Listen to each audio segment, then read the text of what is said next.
What's up, everybody? Welcome to the THPstrength podcast. My name is Isaiah Rivera. I have a world record 50.5-inch vertical. This man right here to the left of me is the guy who has been training me for the last 5 years. And right here is my good friend Austin Burke, and he has a unofficial 47-inch vertical off 1 foot.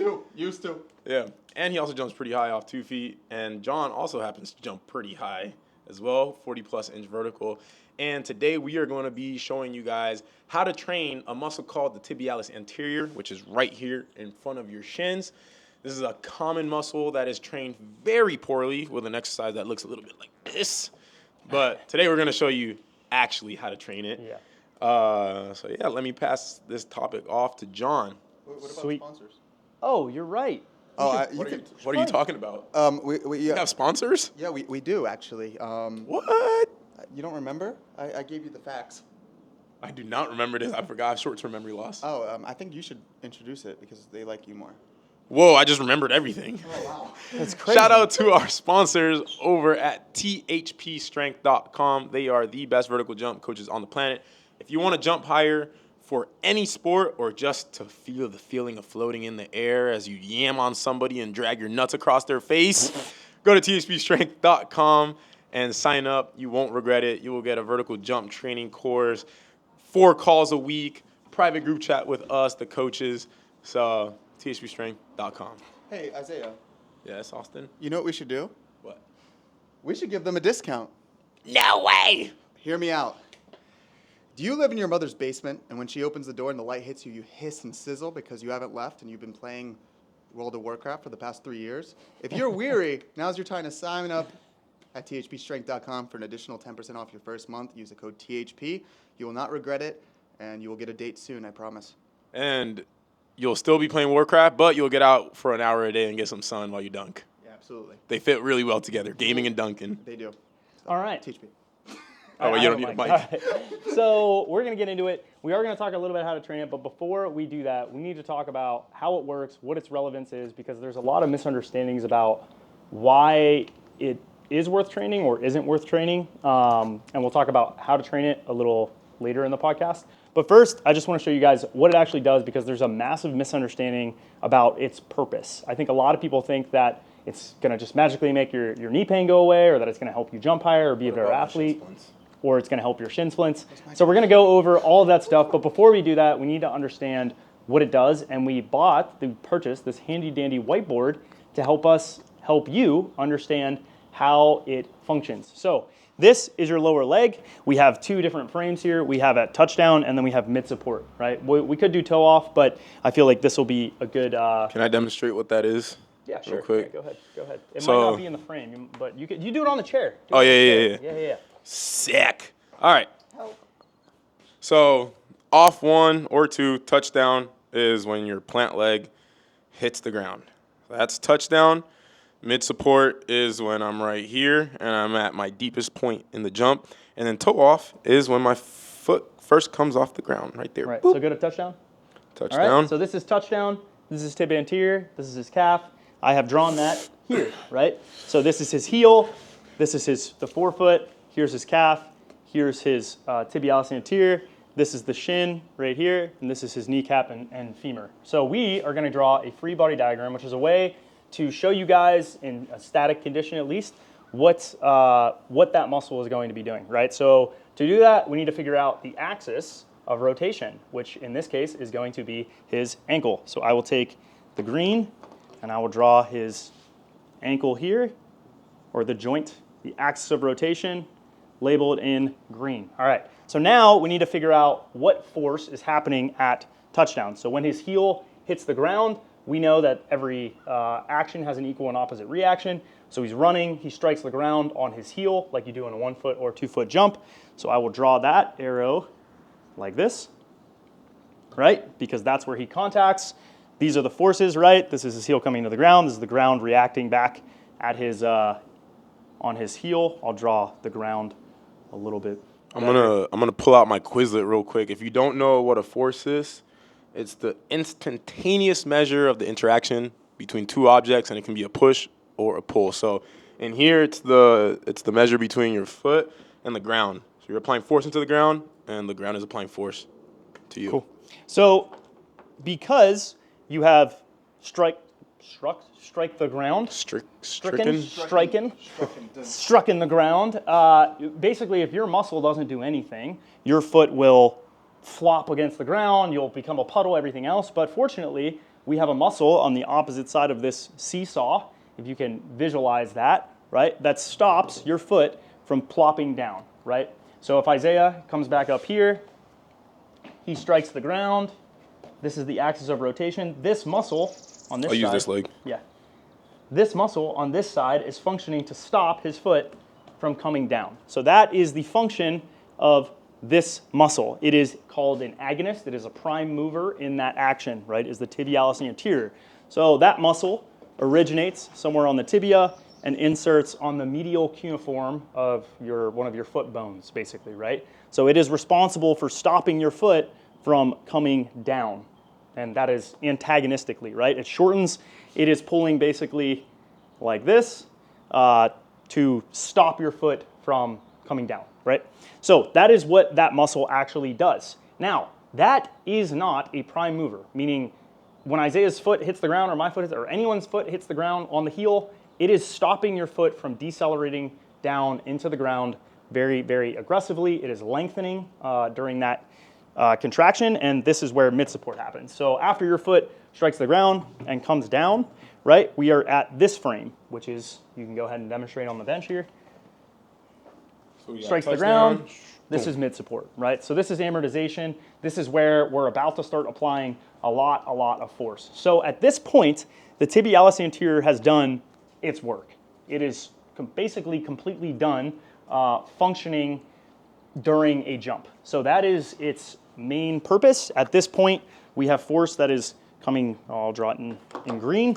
At this point, the full foot is on the ground. So I'm sure you could draw for each of these bones, but we're just gonna net it, right? So we have a force like this, and then we have a force like this. And because, and this is still the axis of rotation, because the forces are functioning basically straight through the line of pull, or the external forces are working directly through the bone, there's not a lot happening here, right? There's not a lot of external forces. So if this is I guess we could say this is the joint action here. I guess it depends on how you draw it. Some people would say this isn't perfectly drawn. It's not perfectly drawn, I will agree. But let's just say that the force is moving directly through the long bone, right through the axis externally. So these muscles aren't really doing anything, right? At least for that second. It's switching from the agonist of the tibialis anterior to then the gastroc and the soleus being a prime mover. So as you go to the next frame, which I guess I could quickly draw. I'm not gonna make it as detailed as I just did, but I'll just draw it like this. As we go to push off, right? So if Isaiah's heel is here, this is the foot, here's his tibia like this, and then in red, I'll draw the muscles that I just drew. This is his heel, so here's his Achilles, and then this is the ball of muscle we call his calf. His tibialis anterior is over here, and it inserts here. At this point, he is functioning concentrically with his gastroc to produce force, right? So this is the axis of rotation right here, and that muscle is shortening, and it is allowing him to push off and generate lift. The tibialis anterior at this point is off. It is not doing anything. So once you're pushing off, it is just your calf contracting. That is what's angulating the, this, what would you call it? Not axis, it's a lever. This lever is moving downwards, right? It's rotating. Well, I guess I'll draw it like this. Should I draw it on this side? How should I do this? I'll do it like this. So this lever is moving downwards, right, into the ground, so you're getting a ground reaction force. That ground reaction force is allowing you to move upwards on the push-off phase. So Isaiah, if he were to go back on the bench here,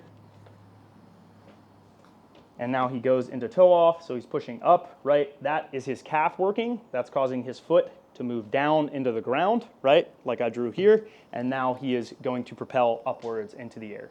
The tibialis anterior is doing nothing at that point. It should be off. If it's working, it will actually pull his foot. If this muscle is working, it will actually pull his foot the other direction. It would pull his foot upwards.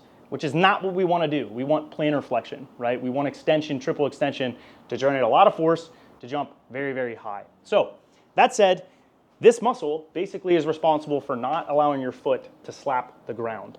Now you might think, well, if it slaps the ground, there's going to be really high forces and maybe that's stopping the knee or shin or everything else from hurting. Here's the thing. If you want to jump high, you want force. You need a lot of force. Force is actually imperative, right? So if your foot were to hypothetically slap the ground with, let's say, a ton of force, what would happen, Isaiah? You would get a lot of force going. You would want to talk the... Oh, you would get a lot of force going up. Yeah, you would actually jump higher. So the problem is if that happens with too much force, then you would hypothetically break your foot or break, I don't know what would happen if you slap the ground that hard. Your foot would probably break, yeah. I would say is the thing that would actually happen. Now when it comes to shin splints and things like that, that's going to happen no matter what, right? We look at this diagram here with your foot coming into the ground. Acting on this bone, there's going to be force no matter what, regardless of what the tibialis anterior is doing. There's going to be force going through that bone. And so you're always going to have shin pain or bone pain as a result of those forces, those impact forces happening. It doesn't matter how strong your shin is. You hit the ground with more force, you're going to have more force going through the bone. And, theoretically, even if this is functioning more aggressively, the tibialis anterior, that's going to pull on the bone even more aggressively, which would hypothetically cause even more stress on the bone, which would cause more loading and potentially cause pain if it was above the capacity of that bone, right? You can imagine if I pulled on that, if it attaches over here and you pull aggressively hard as hell with a ton of force, you could hypothetically rip the bone off at that site, or you could rip the bone off the medial cuneiform. So either way, if that tibialis anterior is working really aggressively with, you take it to the extreme, you could actually still hurt yourself. So the question of what it does or doesn't do, I think, is more complex than I think what people say that it is. I've never personally used it in terms of an exercise. I've never loaded it. If someone has shin splints, my first thing is to unload the pounding, because the bones are actually, these long bones are always going to have that force going through them when you're running or jumping or doing anything for that matter. Any questions about that? I got one if you don't. All right, so in layman's terms, if an athlete does have shin splints, yes, what would you do? The first thing I would do is I would look at the program and I would say and then I would ask them, how much pounding are you doing day to day? Like how much running, how much jumping, how much change of direction?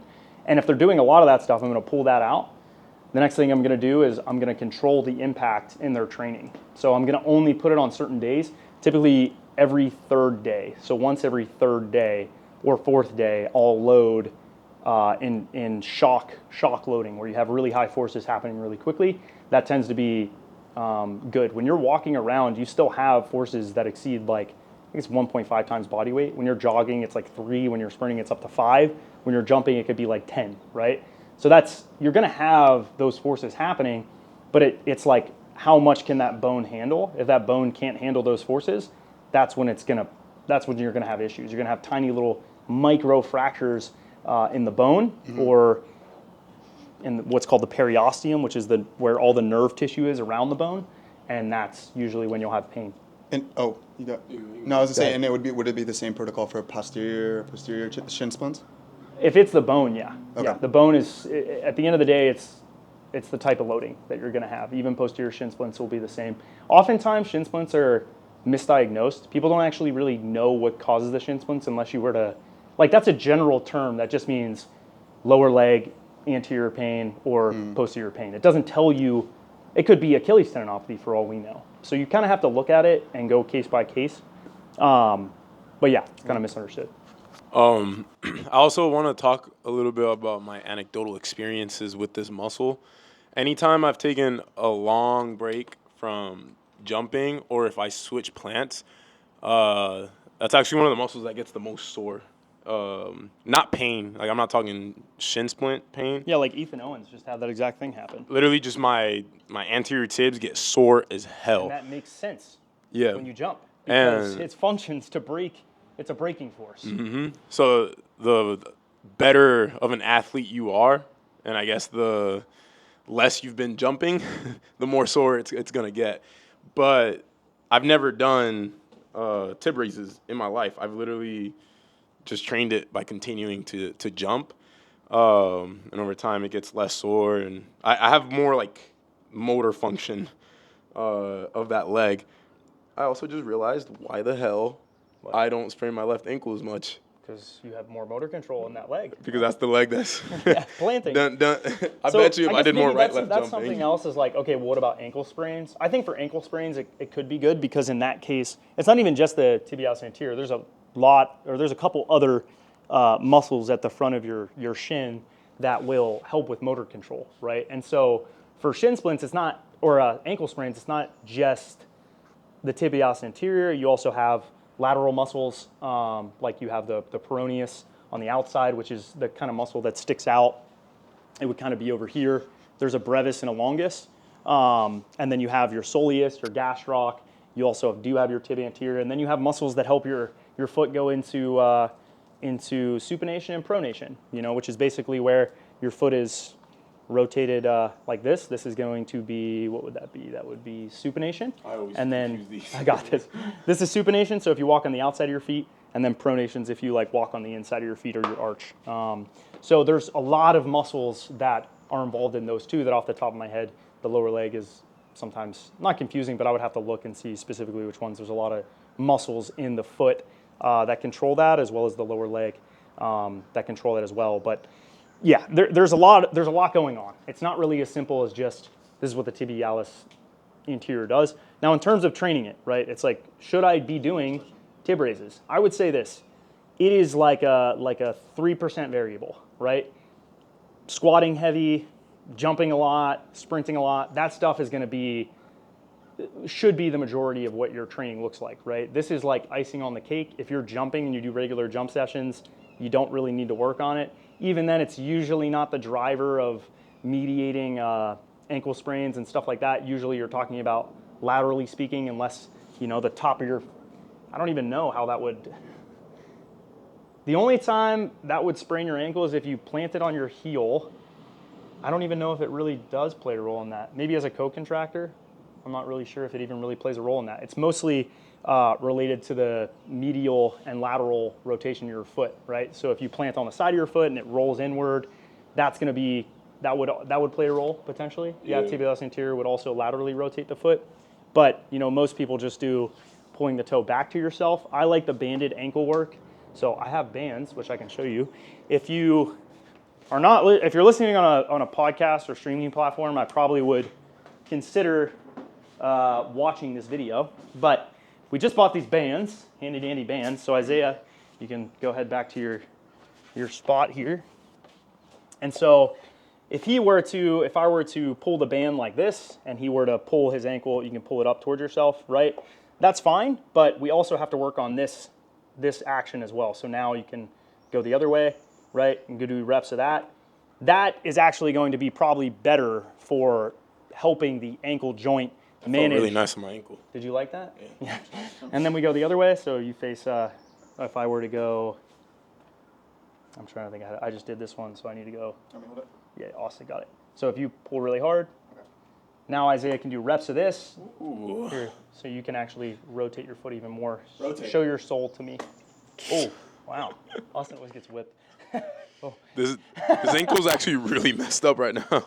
Yeah. I sprained my ankle 2 weeks ago. So this is probably more productive, and then obviously, this direction, like this, is going to be just plantar flexion, which he will get during just regular jumps. He's going to work that. But the lateral work is typically where athletes are going to have, the side-to-side stuff is typically where they lack strength. Is this the banded multi-ankle circuit? Is that what it is? Multi-ankle is just what I demonstrated. Yeah, and you could just put this on anything. You could attach it to the rack or any immovable object. Someone could stand on it, and then you could do it that way. You could do it with a weight, or I could just have someone hold it like that. But it works really, really well. I recommend athletes with ankle sprains doing that. I think it's incredibly effective. But yeah, anything else that we want to go through? You train it by jumping. You're going to get way higher forces, way better strength by just jumping. I've never met someone that pulled their tibialis anterior. Yep, that's pretty good. That was a good cover of shin splints and ankle sprains too.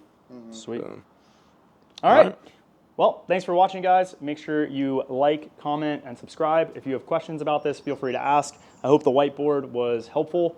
Anything else? Oh, leave 5 stars and a subscribe if you're on a streaming platform. This might have been hard to listen to, so maybe consider watching it. We usually link the video as well to it, so you can click that and it will take you to the video. Other than that, go to THPstrength.com and sign up for coaching if you want to get coached by myself, Isaiah, and Austin to jump higher and be a better athlete. Sweet. See See you you guys. later.